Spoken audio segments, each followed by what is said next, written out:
Sa picture-perfect na Cambugahay Falls sa Siquijor, pwedeng mag-ala-Tarzan. Hindi ka magdadalawang isip tumalon sa malamig at kulay turquoise nitong tubig.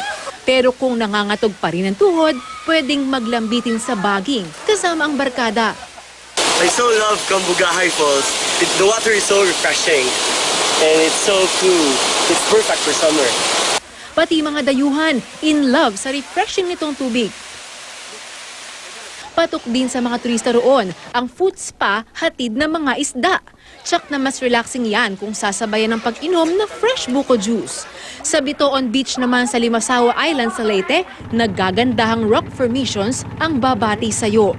Mapapadive ka rin sa linaw ng tubig. Matapos maligo, halina't magpatangay sa Sumblang Lake sa Albay.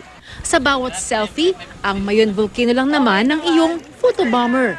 Patok dito ang aqua biking, pagsakay sa balsa at kayak na nasa 20 hanggang 50 pesos lang ang bayad. Mura na, relaxing pa. Super worth it. Rida Reyes, GMA News.